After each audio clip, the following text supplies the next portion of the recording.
Innal hamdalillah nahmaduhu wa nasta'inuhu wa nastaghfiruh wa na'udzu billahi min shururi anfusina wa sayyiati a'malina.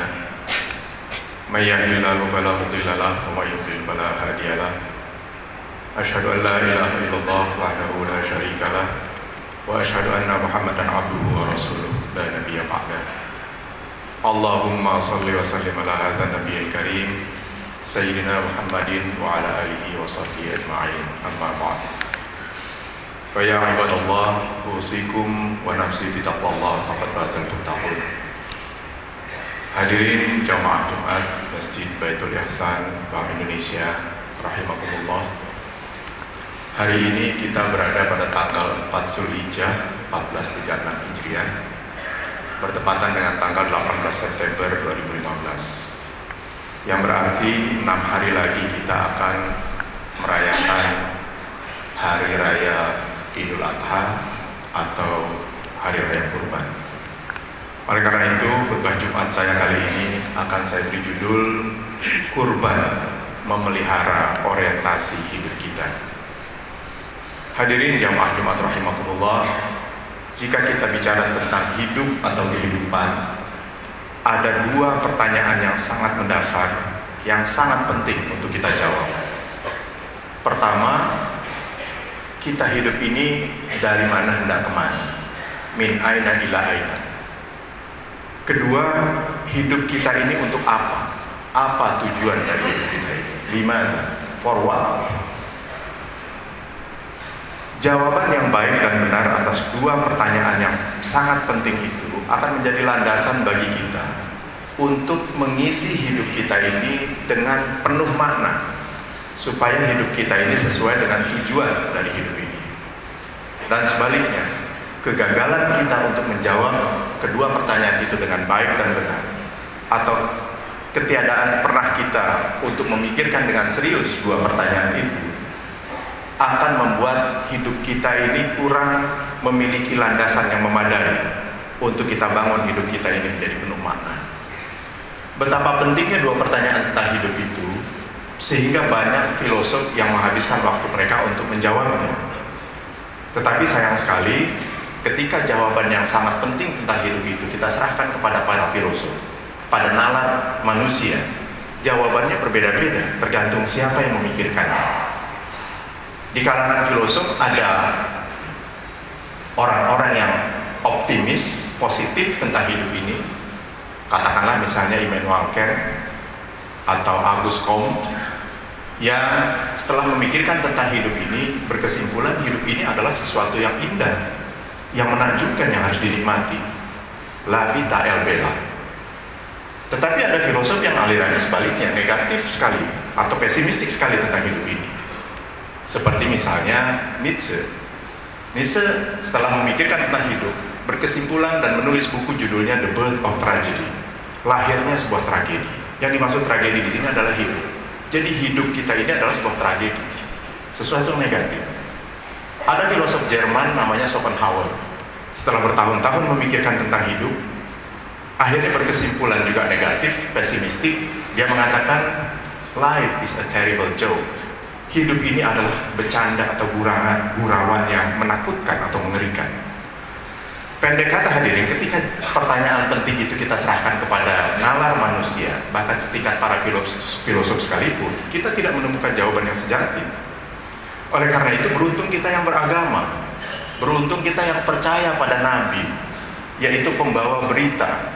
Kita percaya pada Tuhan, ada yang menciptakan kita dan menciptakan kehidupan ini, sehingga kita bisa, daripada repot-repot bertanya kepada para filosof, kita bertanya saja kepada Nabi. Bagaimana informasi yang beliau bawa dari pencipta hidup ini, dari Tuhan.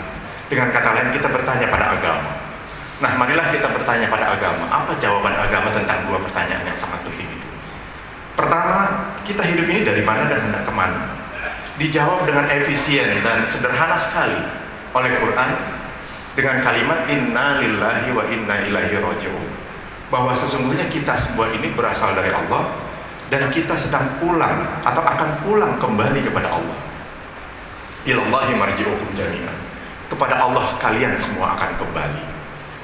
Menurut informasi Islam, agama, hidup ini adalah seperti jalan melingkar yang kita berasal dari Tuhan, dari Allah, dan kita sedang pulang menuju Tuhan kembali. Kemudian pertanyaan yang kedua, untuk apa kita ini hidup? Dijawab dengan beberapa ayat di Quran. Misalnya, pertama, Allah berfirman, "Wa ma khalaqtul jinna wal insa illa liya'budun." Dan tidaklah kami ciptakan jin dan manusia kecuali untuk mengabdi kepadaku. Mengabdi artinya menjadikan hidup kita ini fully dedicated, fully engaged, hanya loyal kepada Allah saja. Itu kira-kira mengabdi. Seperti doa iftitah kita, "Inna sholati wa nusuki wa mahyaya wa mamati lillahi rabbil alamin." Sungguhnya hidupku, ibadahku, sholatku, semua kuserahkan atau kutujukan hanya dalam bentuk pengabdianku kepada Allah saja. Jadi pengabdi adalah menjadikan hidup kita dari mulai kita bangun tidur sampai kita tidur kembali untuk kita loyalkan, kita dedikasikan kepada Allah. Itu jawaban Quran pertama. Tujuan kita dihidupkan adalah untuk mengabdi. Tetapi kemudian kita bisa bertanya lagi kepada Allah, "Ya Allah, bukankah semua makhluk yang Engkau ciptakan semua tujuannya juga untuk mengabdi kepadamu? Jin juga mengabdi kepadamu. Alam semesta ini semua mengabdi juga kepadamu. Lalu apa bedanya kami manusia dalam konteks pengabdian kepadamu?" Untuk jawab pertanyaan ini, Quran kemudian menjelaskan kepada kita. Dalam Al-Baqarah 30 Allah berfirman, "Wa idz qala rabbuka lil malaikati inni ja'ilun fil ardi khalifah." Dan ingatlah ketika Tuhanmu berfirman, berkata kepada para malaikat, "Sesungguhnya aku akan menjadikan manusia sebagai khalifahku di muka bumi." Khalifah artinya wakil, wakil Allah di muka bumi. Ayat ini bercerita tentang penciptaan Nabi Adam. Tapi Nabi Adam adalah simbolisasi dari kita semua, seluruh keturunannya. Artinya, Quran memberikan informasi bahwa hidup kita ini diciptakan tujuannya adalah untuk menjadi wakil Allah. Kita bertanya lagi, kenapa kami yang dipilih menjadi wakilmu ya Allah?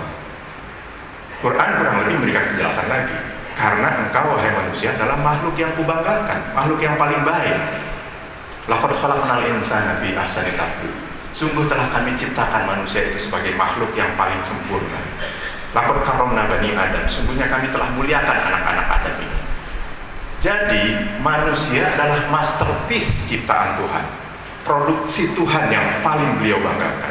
Karena itu wajar ketika Tuhan memilih wakil dia untuk mewakili dia di muka bumi, maka yang dipilih adalah manusia. Karena kita ini makhluk yang paling baik. Maka penjelasan kita, penjelasan Quran adalah tujuan pertama kita hidup ini adalah untuk mengabdikan hidup kita kepada Allah. Dan cara kita spesifik sebagai manusia, pengabdian itu dalam bentuk mewakili Allah di muka bumi. Nah, kemudian kita bertanya lagi kepada Allah, kan manusia itu banyak. Sekarang ini mungkin sekitar 7 miliar umat manusia di muka bumi. Bagaimana kami yang banyak ini mewakili Engkau ya Allah? Maka Quran kurang lebih menjelaskan lagi kepada kita. Allah kurang lebih mengatakan, memang engkau banyak. Maka yang kuinginkan, kuperlombakan kalian untuk berbuat kebaikan-kebaikan sesuai dengan apa yang telah aku berikan kepada kamu masing-masing. Jadi kita mewakili Allah karena kita banyak, kita mewakili Allah di tempat kita, di mana Allah memberikan amanah kepada kita. Kalau kita hanya bertindak sebagai kepala rumah tangga saja, maka rumah tangga itulah amanah yang Allah berikan kepada kita. Kalau kita sebagai pegawai, maka disitulah kita mendapat amanah untuk kita bertanggungjawabkan dan untuk kita berlomba berbuat yang sebaik-baiknya di situ. Kalau kita direktur, kalau kita kepala bagian, maka itulah amanah yang Allah minta pertanggungjawabannya kepada kita, dan yang Allah minta kita supaya berlomba sebaik-baiknya untuk berbuat yang terbaik dimanapun kamu kau kutempatkan dan kuberikan amanah. Itulah kira-kira sebagaimana penjelasan Allah dalam Al-Maidah 48. Walau sya'allahu laja'alakum ummatan wahidah. Kalau Allah kehendaki, dijadikannya kalian satu umat saja, itu mudah. Kita dijadikan satu umat yang sama semua. Walakin liyabluwakum fima atakum. Tapi Allah tidak menghendaki seperti itu. Kalian diciptakan berbeda-beda, kita diciptakan berbeda-beda dengan tujuan supaya Allah menguji siapa di antara kita yang paling bagus amalnya sesuai dengan apa yang Allah telah berikan kepada kita, amanah yang Allah telah berikan kepada kita. Kalau kita jadi kepala rumah tangga, jadilah kepala rumah tangga yang berbuat sebaik-baiknya. Oleh karena itu kelanjutan dari ayat tadi mengatakan fastabiqul khairat. Karena itu berlomba-lombalah kamu dalam berbagai-bagai kebaikan. Ayat ini menggunakan kata khairat yang artinya berbagai kebaikan, yang merupakan plural atau jamak dari khair, kebaikan. Dengan demikian, kebaikan-kebaikan itu banyak, dan dimanapun kita berada, banyak sekali peluang untuk kita melakukan kebaikan, karena Allah menciptakan kebaikan-kebaikan itu banyak. Sebagaimana dalam ayat lain juga Allah mengatakan, Alladzi khalaqal mauta wal hayata liyabluwakum ayyukum ahsanu amala. Dialah Allah yang menciptakan kita dan mematikan kita, kemudian menghidupkan kita manusia. Untuk apa? Di situ Allah jelas mengatakan, untuk aku lihat, untuk aku uji siapa di antara kalian yang paling bagus amalnya. Amal itu artinya perbuatan. Dengan demikian, hadirin jamaah rahimakumullah, pendek kata, hidup kita ini tujuannya adalah kontes amal. Hidup kita ini adalah kompetisi perbuatan, di mana dunia ini adalah panggung atau catwalk kita sedang dikompetisikan. Itulah kira-kira tujuan dari hidup kita ini. Tetapi sebelum Allah melepas kita untuk berkompetisi di catwalk ini, ternyata Allah memberikan pengalaman khusus kepada kita, yaitu kita dilepas. Ada semacam farewell party, ada semacam pertemuan khusus, kita berdialog dengan Allah sebelum kita dilepas. Ini diabadikan dalam surah Al-A'raf 172, yaitu Allah berfirman, wa idz akhadha rabbuka min bani adam min zuhurihim dzurriyyatahum wa asyhadahum ala anfusihim alastu bi rabbikum qalu bala syahidna. Dan ingatlah, kata Allah, ketika Allah akan mengeluarkan anak-anak Adam dari sulbi orang tua mereka. Pada waktu itu Allah bertemu dengan kita semua, dengan mereka, dan Allah berkata kepada kita, alastu bi rabbikum, bukankah aku ini Tuhanmu? Dan kita semua mengatakan, qalu bala syahidna, betul, engkau adalah Tuhan kami, dan kami menjadi saksi untuk itu. Nah hadirin, pertemuan kita sebelum kita lahir, pertemuan dengan Allah itu pasti merupakan pertemuan yang maha dahsyat, yang pasti memukau kita, pasti menggembirakan kita, pasti mengesankan kita. Bayangkanlah situasi bagaimana kita berjumpa dengan pencipta kita yang maha agung, maha mulia, maha perkasa, maha kaya, maha kuasa dan sebagainya. Pasti peristiwa itu merupakan peristiwa yang membekas dalam jiwa kita. Tetapi pertanyaannya adalah, mengapa kita tidak ingat peristiwa itu? Kalau betul peristiwa itu terjadi, kok kita tidak ingat? Memang kita tidak ingat, karena itu peristiwa terjadi di alam jiwa, alam arwah kita. Tetapi apa-apa yang kita tidak ingat di alam sadar kita, apalagi sesuatu yang penting, tidak berarti dia hilang begitu saja di alam bawah sadar kita. Para psikolog pun mengatakan bahwa peristiwa-peristiwa yang terjadi bagi janin yang mengesankan dia, yang terjadi pada ibunya ketika hamil atau ketika mengandung bayi itu, dan peristiwa-peristiwa yang terjadi ketika bayi itu di bawah 5 tahun atau balita, walaupun sebagian besar kita tidak ingat ketika kita dewasa, tapi psikolog-psikolog mengatakan bahwa peristiwa-peristiwa yang terjadi di pranatal kita dan peristiwa yang terjadi ketika kita balita, walaupun kita tidak ingat, tapi peristiwa itulah yang paling banyak mempengaruhi perilaku kita ketika kita dewasa dan tua. Nah, oleh karena itu, peristiwa kita berjumpa dengan Allah, sesuatu yang kita tidak ingat di alam sadar kita, tapi pasti karena begitu dahsyatnya peristiwa itu, pasti itu membekas dalam jiwa kita. Itulah yang dikatakan oleh para sufi, bahwa sesungguhnya hidup kita ini senantiasa merindukan perjumpaan kembali kepada Tuhan. Sesungguhnya kita sedang rindu kepada Tuhan. Sesungguhnya peristiwa itu membuat semua manusia sebetulnya merindukan Tuhan. Itulah yang kurang lebih dikatakan oleh psikolog Ramachandran atau Dana Johar, disebutnya sebagai the God spot, titik Tuhan yang ada dalam jiwa setiap orang.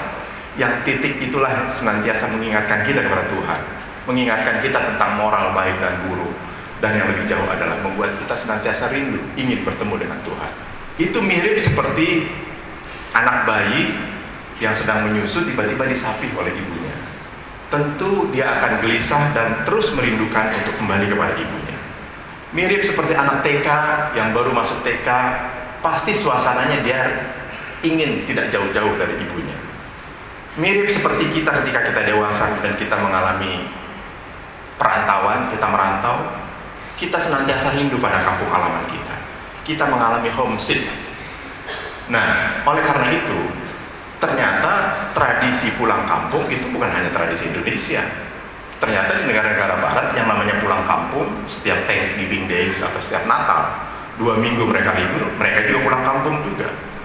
Nah, tradisi pulang kampung itu sebetulnya menjelaskan kepada kita bahwa dalam setiap jiwa kita ada kerinduan ingin kembali ke tempat kita berasal.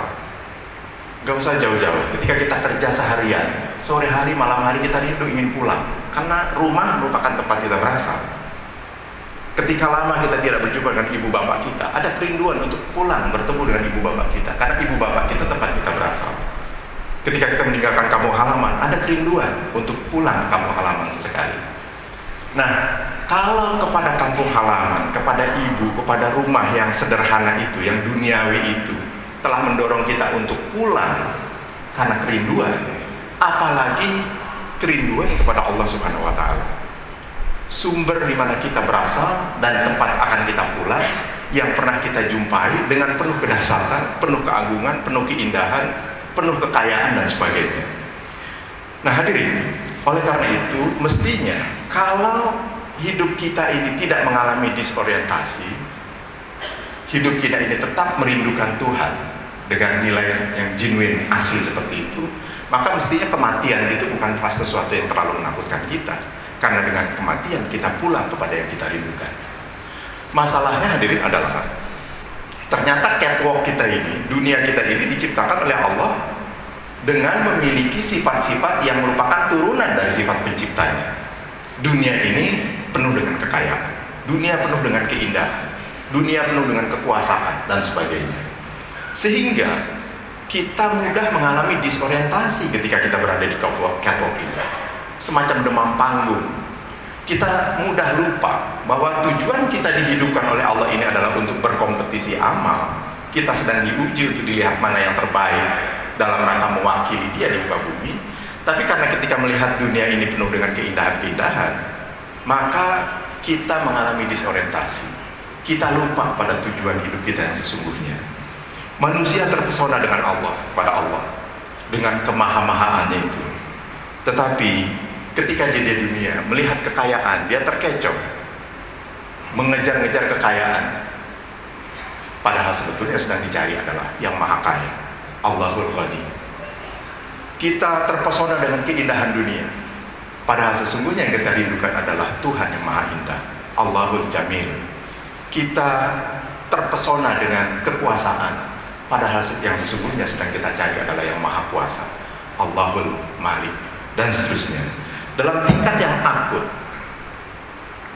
kita menjadi lelah karena kecapean mengejar Tuhan-Tuhan kecil itu. Kita menjadi stres. Kita lelah dan stres dalam hidup ini bukan karena kita tidak punya Tuhan, tapi karena kita memiliki terlalu banyak Tuhan, atau Tuhan yang semakin banyak. Afara'aita man ittakhadha ilahahu hawahu.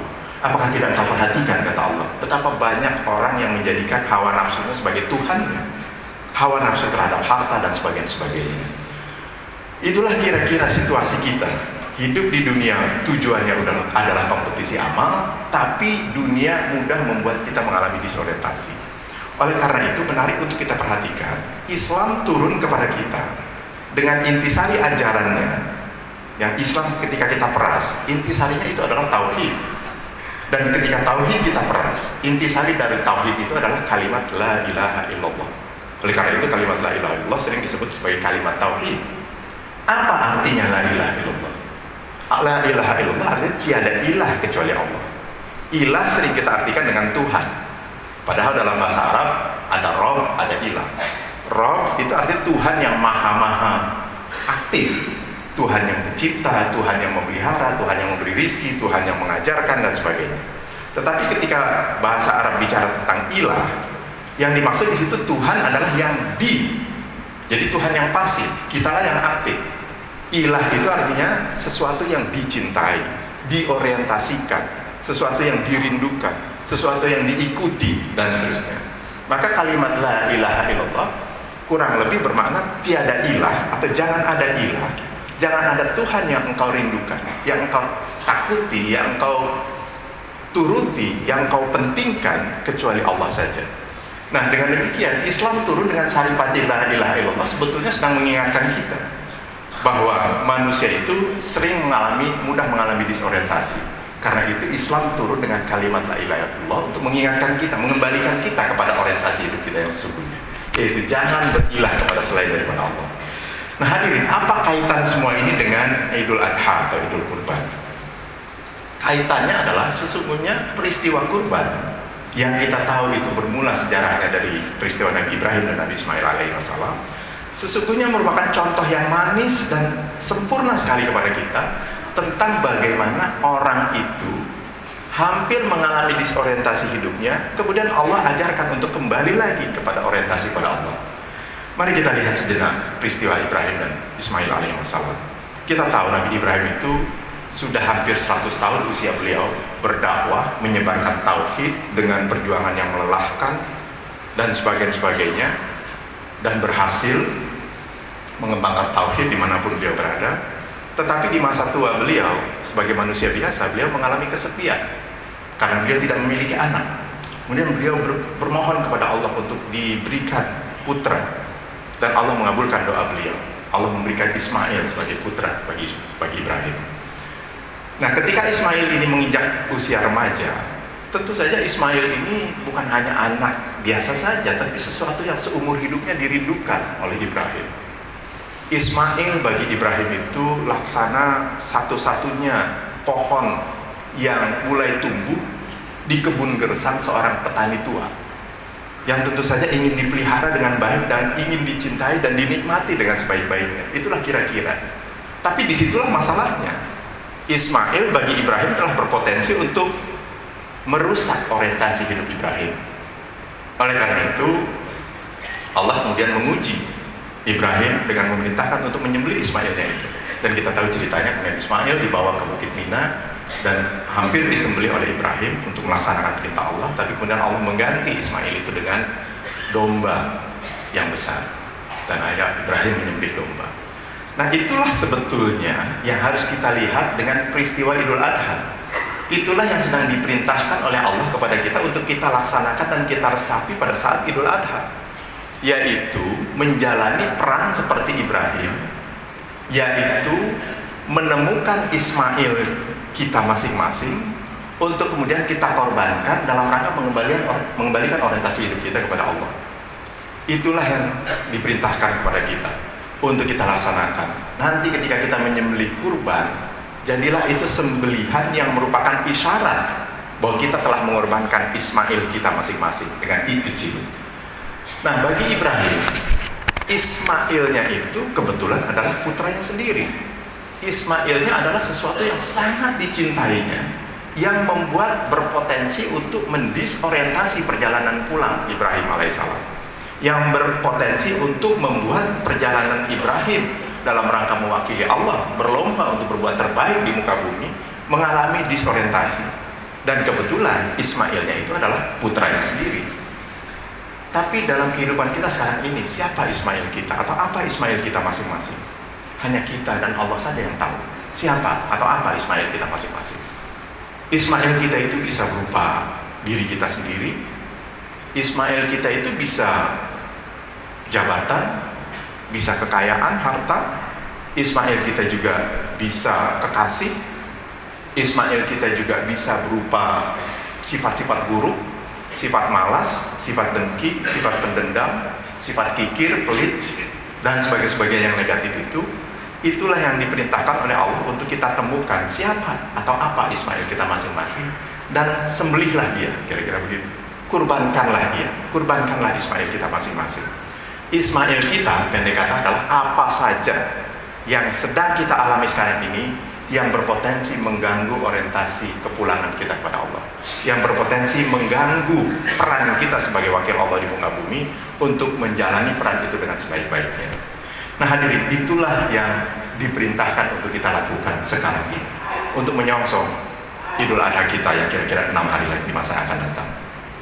Apabila drama itu sudah kita laksanakan, yaitu drama menemukan Ismail kita masing-masing, kemudian berkomitmen untuk mengorbankan Ismail kita itu, maka pada waktunya tanggal 10-11 Zulhijjah nanti sembelihlah kurban kita.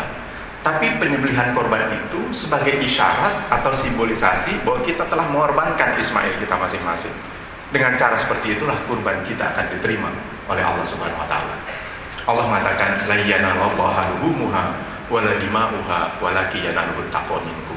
Bukan darahnya yang sampai kepada Allah, bukan dagingnya yang sampai kepada Allah, tapi yang sampai kepada Allah adalah takwamu.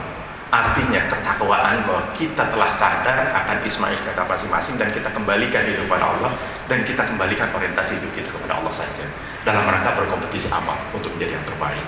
Itulah khutbah Jumat yang bisa saya sampaikan kali ini. Kesimpulannya adalah hidup kita dari mana hendak kemana, jelas dari Allah sedang pulang menuju Allah. Untuk apa kita hidup? Pertama, untuk mengabdikan diri kepada Allah. Bagaimana caranya? Kita menjalani peran sebagai khalifah Allah dimanapun kita berada, di tempat kerja kita dan sebagainya.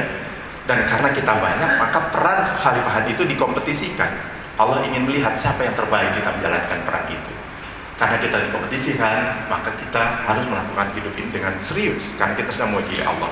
Tetapi Allah membuat panggung tempat kita berkompetisi ini, panggung kontes kita ini juga penuh dengan keindahan, sehingga mudah kita mengalami disorientasi. Nah, Islam hadir untuk mengingatkan kita untuk kembali pada orientasi kita yang sesungguhnya. Kurban peringatan tahunan kita, Idul Adha peringatan tahunan kita adalah peringatan tahunan kepada kita untuk mengembalikan orientasi kita. Hidup ini hanya kepada Allah saja. Barakallahu li wa lakum bil Qur'anil Karim wa nafa'ni wa iyyakum bima fihi minal ayati wa dzikril hakim. Aqulu qawli hadza wa astaghfirullah li wa lakum wa li sa'iril muslimina wal muslimat wal mu'minina wal mu'minat fastaghfiruhu innahu huwal ghafurur rahim.